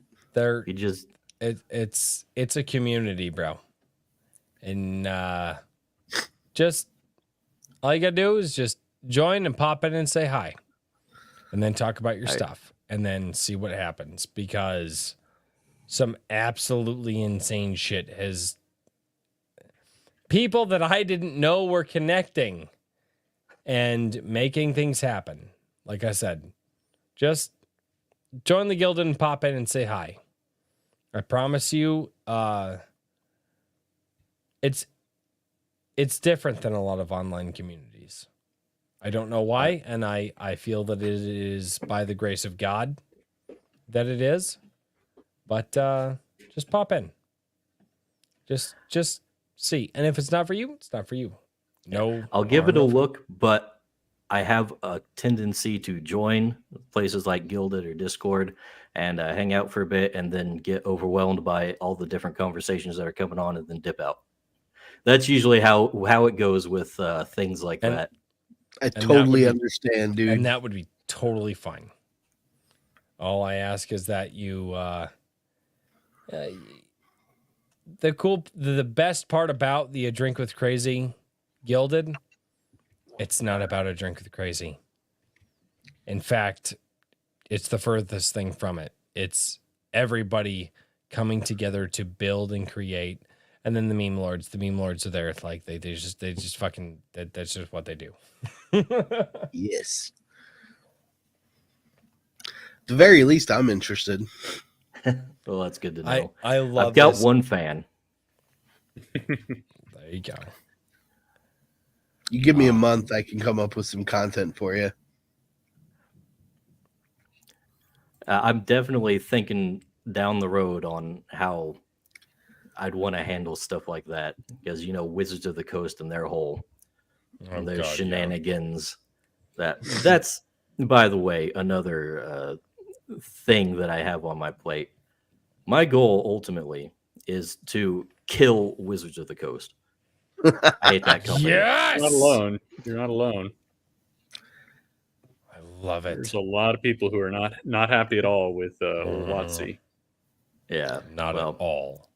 I've been seeing their trajectory coming down the road ever since their lead designer on Magic the Gathering set up a Tumblr blog. Tumblr. It started going woke around there. And this was years ago. It's been a long time coming. Yeah. And notice how when Tumblr, because Tumblr got busted for a lot of child videos that they shouldn't have had, and they said we're no longer allowing prawn on our platform, and then all of those people went to Twitter. Yep.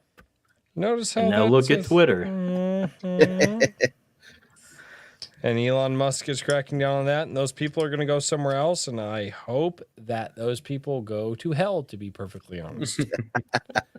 But Mr. Daniel P. Riley, good sir. What you got? What? Don't fucking start with me. You got something to show. Oh, there's always something to show. We'll start with my literary coaching and services, where you can get editing for your projects. You can get real-time sit-downs with me for an hour, which I've been told are very enlightening and enjoyable, and anything else that you might need for all of your written works at whimsyland.org. You can ask me questions on Twitter anytime you like, or try to fight with me, though I don't tend to respond to fighting. At Mr. DP Riley. Just tell him that you're me. Just wait until it's Friday nights after he's had a few drinks in. Surprisingly, I don't get on Twitter intentionally after the show. You have to lure him onto Twitter. I'll say all kinds of shit. Oh, Daniel, did you see this thing? You gotta go check this out. It's on Twitter. And he's like, what? And they're like, motherfucker. I will say all kinds of crap that'll get Royce's whole channel nuked. But yeah, we'll not. It's okay. We're on Rumble, baby. Yeah, Rumble doesn't nuke people. That's where I live. Rumble is my jam. But yeah, G Sedai is my most recent submission to the world. G Sedai 2, the second book, which is the second book of a trilogy that I will be finishing in 2024, and then we'll move on to some new stories. Along with that, the comic is coming along excellently. I'm really looking forward to you guys seeing this. I've actually extended it from 24 pages to 32 and adding some extra content and some extra cool stuff that my artist is going to be providing. Plus, I've already started reaching out and trying to talk with some interesting artists about variant covers for when we do the initial launch campaign. So, a lot of cool stuff coming. That is legit, dude.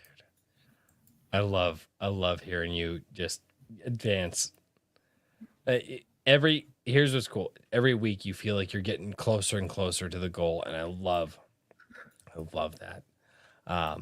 Really quickly, before I get over to Richard, Raving Dad Gaming for $2 says, I work with dry ice and shorts. Real man, fucking, and then he puts some laughing emojis. Sir, if you own shorts, has he been drinking too? I don't know. I don't know if he's been drinking. Raving Dad Gaming. I don't know. Yeah, but real men don't wear shorts. That's no. You can eat a bag of dicks, Royce. I will not, because I'm a real man and I don't own shorts. Richard, what do you got going on, dude? Well, the big one is the short story voting from August. Did you say shorts? Short story voting on ironage.media. I do like short stories. They are for real men. You can enjoy them. That's true. That is true. Yes. And also Anvil issue number 2. If you have not picked it up yet, I suggest you do it soon, because we're getting real close on when the printing is done, and then once that's over, I only have so many of them, and I'm not going to do another print run for a while. So hop on, check it out. If you have any questions about what's in there, you can reach out to me on Twitter at ironage.media, or you can follow the magazine's Twitter account, just Anvil Magazine on Twitter or X. And you can call it Twix, it's fine. Yeah, Twix. And give it to you. There's a flip through from the second issue if you want a quick view of what's inside and everything else. It really looks absolutely fantastic, and I think everybody's going to be super happy to get it in their hands. Does. That's awesome, man. I'm excited to get my copy of Anvil too. I'm very excited. Yes. So, well, ladies and gentlemen, thank you all so much for being here on Iron Age Nights. What is it? Number 49. Whoa. Holy crap. We're getting closer to the 1 year celebration. Thank you all so much for being here. It has been an absolute blast being your host. Dicebag, man. Dude, as this develops, you've got to keep in touch with us, man. What you've got going on is just absolutely fantastic, dude. I agree. So, like Dungeons and Dragons mixed with Pokemon.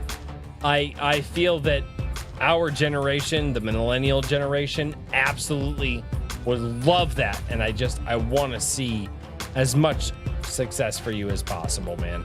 So, guys, if you have not checked out the link tree that I have been posting all stream, you need to go check that out, because that's where you can find what Dicebag is doing. Glial supremacy. I hate you so much right now. I am so making a legendary item that is a pair of magical shorts just for you, right? I hate you so much. I can't describe that. Call them culottes or whatever the fuck they go. Oh my god. Oh, I hate you all. You're all just why do you guys have to do that to me? Try to be just because fun it's and fun.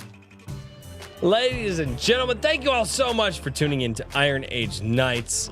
I appreciate all of you being here. And don't forget, we're going live tomorrow night for Star Shatter. And we'll see you all then.